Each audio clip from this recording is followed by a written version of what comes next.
Prime Minister Modi's two-day visit to the border state of Gujarat. Now, amid all of this, remember, the focus was of the Vikas, infrastructure, rail and road projects, returning to his home state. But returning at a time in the backdrop of Operation Sindoor, and what he said was powered by the people of India. So let's take a look, in case you missed, about what was said in Gandhinagar today. Direct mention of Pakistan and repeatedly reiterating of what India's policy is going to be here on. Let's listen in. Pakistan के साथ न trade होगा न talk. अगर बात होगी तो सिर्फ पाकिस्तान के कब्जे वाले कश्मीर की, पीओके की। और पाकिस्तान समझ गया कि लड़ाई में वो भारत से जीत नहीं सकते हैं, और इसलिए उसने प्रॉक्सी वॉर चालू किया। जहां मौका मिला वे मारते रहे, मारते रहे, मारते रहे, और हम सहते रहे। आप मुझे बताइए, क्या ये अब सहना चाहिए? क्या गोली का जवाब गोले से देना चाहिए? ईंट का जवाब पत्थर से देना चाहिए? ये कांटे को जल मुठ से उखाड़ देना चाहिए? शरीर कितना ही स्वस्थ क्यों न हो, लेकिन अगर एक कांटा चुभता है तो पूरा शरीर परेशान रहता है। अब हमने तय कर लिया है, उस कांटे को निकाल के रहेंगे। आज तक जिसे हमें प्रॉक्सी वॉर कहते थे,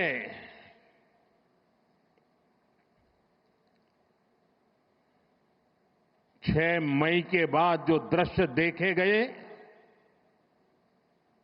उसके बाद हम इसे प्रॉक्सी वॉर कहने की गलती नहीं कर सकते हैं। और इसका कारण है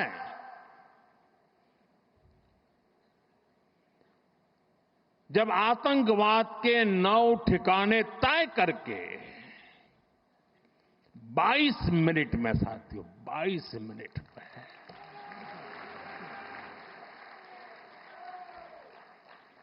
उनको ध्वस्त कर दिया। और इस बार तो सब कैमरा के सामने की सारी व्यवस्था रखी थी, ताकि हमारे घर में कोई सबूत न मांगे। अब हमें सबूत नहीं देना पड़ रहा है, वो ऊपर वाला दे रहा है। मैं इसलिए कहता हूं, अब ये प्रॉक्सी वॉर नहीं कह सकते इसको, क्योंकि जो आतंकवादियों के जनाजे निकले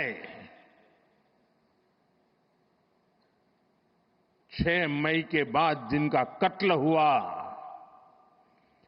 उस जनाजे को स्टेट ऑनर दिया गया पाकिस्तान में। उनके कॉफिन पे पाकिस्तान के झंडे लगाए गए, उनकी सेना ने उनको सैल्यूट दी। ये सिद्ध करता है कि आतंकवादी गतिविधि ये प्रॉक्सी वॉर नहीं है, ये आपकी सोची समझी युद्ध की रणनीति है। आप वॉर ही कर रहे हैं, तो उसका जवाब भी वैसे ही मिलेगा।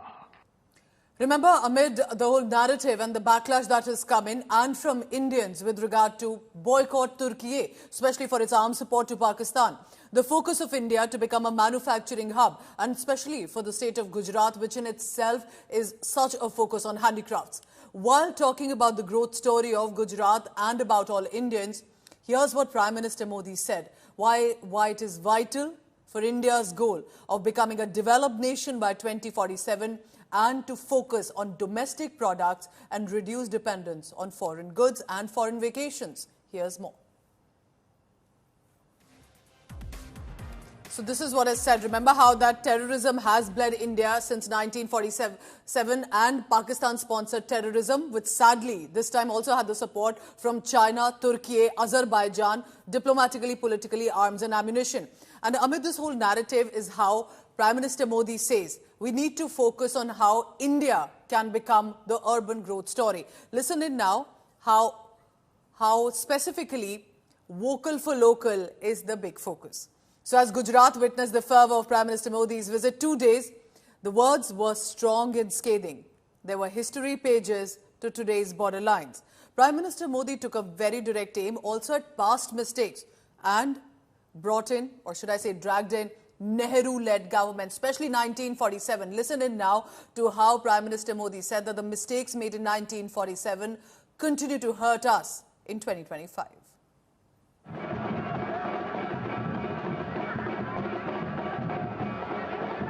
At a charged rally in Gandhinagar, Prime Minister Narendra Modi launched a scathing attack on Pakistan over state-sponsored terrorism.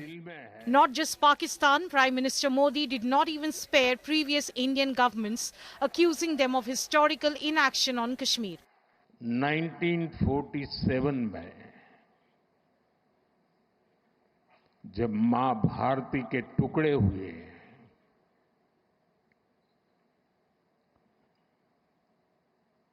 Katni चाहिए थी तो जंजीरें, लेकिन काट दी गई भुजाएं। और उसी रात पहला आतंकवादी हमला कश्मीर की धरती पर हुआ। अगर उसी दिन इन मुजाहिदीनों को मौत के घाट उतार दिया गया होता,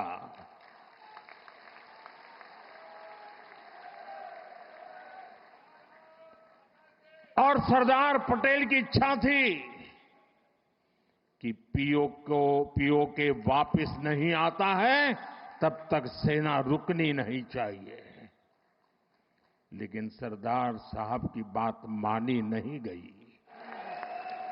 By targeting Jawaharlal Nehru's decisions on POK and praising Sardar Patel, Prime Minister Modi reignited the historical debate over who would have shaped post-independence India's security policy better. Pakistan समझ गया कि लड़ाई में वो भारत से जीत नहीं सकते हैं, और इसलिए उसने प्रॉक्सी वॉर चालू किया और हम सहते रहे। आप मुझे बताइए, क्या ये अब सहना चाहिए? क्या गोली का जवाब गोले से देना चाहिए? Apart from highlighting the success of Operation Sindoor, Prime Minister Modi raised the Indus Waters Treaty of 1960 and called it badly negotiated. जो इंडस वाटर ट्रीटी हुई है, अगर उसकी बारीकी में जाएंगे तो आप चौंक जाएंगे। यहां तक तय हुआ है उसमें कि जो जम्मू कश्मीर की अन्य नदियों पर डैम बने हैं, उन डैम का सफाई का काम नहीं किया जाएगा, और जिसमें 100% पानी भरना चाहिए था, धीरे धीरे इसकी कैपेसिटी कम हो गई। Prime Minister Modi also warned Pakistan of severe consequences. 6 मई की रात ऑपरेशन सिंदूर सैन्य बल से प्रारंभ हुआ था, लेकिन अब ये ऑपरेशन सिंदूर जन बल से आगे बढ़ेगा।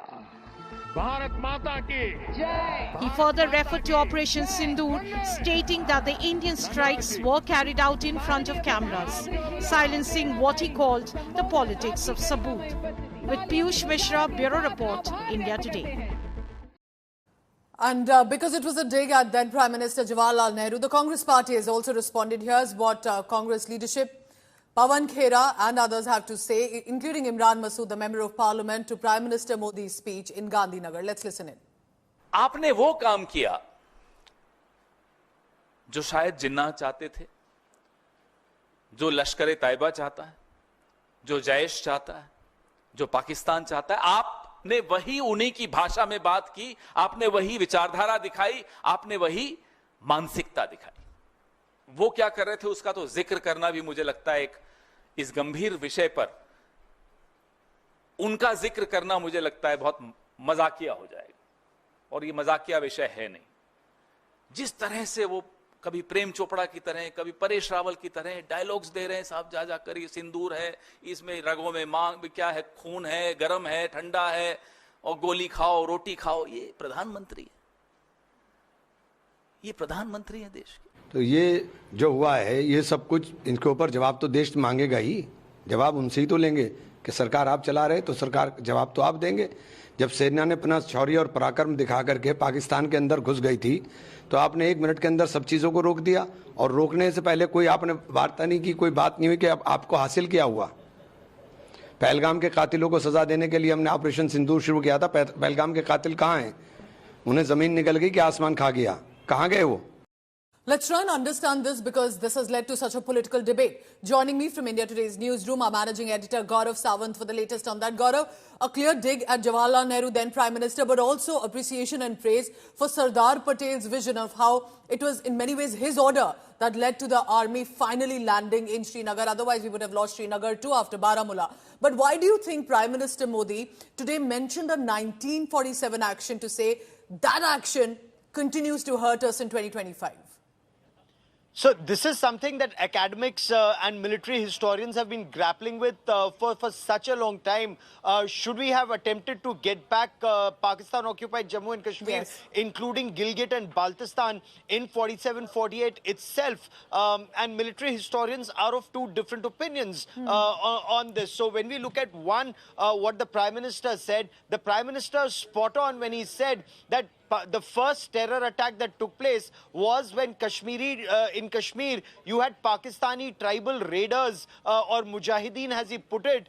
They invaded Jammu and Kashmir, and you come from Jammu and Kashmir. Correct. You know the rape and plunder that took place, yes, in Baramulla and all across from Pakistan-occupied Jammu and Kashmir. And it was the state forces that held them back for 3 days since the 22nd of October till the time on the 27th of October, finally, when instrument of accession was signed and the Indian Army was able to land in Srinagar and regain territory virtually inch by inch. Yes. But just as they were poised for their bigger operation in 1948, regaining some territory, Pandit Jawaharlal Nehru chose to go to the United Nations. And that is where Sardar Patel and Pandit Nehru were of two different points of view. True. And this is very well documented.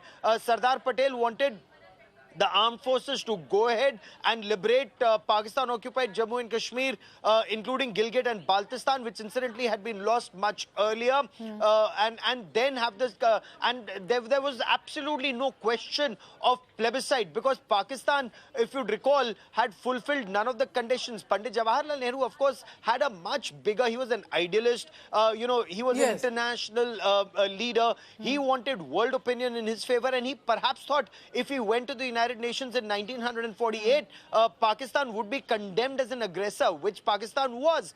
Pakistan was an aggressor. But the tragedy that unfortunately happened was the conditions that were kept, and illiterate Pakistanis, as Asaduddin Owaisi very rightly pointed out, yes, he's called them stupid jokers. But that's exactly what Pakistanis are, because those who talk about plebiscite, they don't know the conditions for plebiscite. One, Pakistan has to vacate Pakistan-occupied Jammu and Kashmir, yes, including Gilgit and Baltistan. Two, Indian forces have to go and occupy that entire territory to ensure peace and stability. Then the United Nations comes in, and then a plebiscite is to be held, including in Gilgit, Baltistan and Pakistan-occupied Jammu and Kashmir. But the illiterate imbeciles in Pakistan just want plebiscite in the Kashmir that's with us and not there, where incidentally they've completely changed demographic profile, not just from 1947, but if you recall, in Gilgit and Baltistan, which was a Shia majority area, area, you had all people, all the Sunni Muslims from Khyber Pakhtunkhwa who killed Shias there, And occupied their land, and Pakistani Punjabi Muslims who've occupied all land in Muzaffarabad and POJK, and they've changed their demographic profile completely. So, you know, those who rant about plebiscite haven't an iota of historical knowledge of ground realities. Very important points, and I'm glad that you put it so succinctly, Gaurav, because it's important to understand that, you know, 70 years later,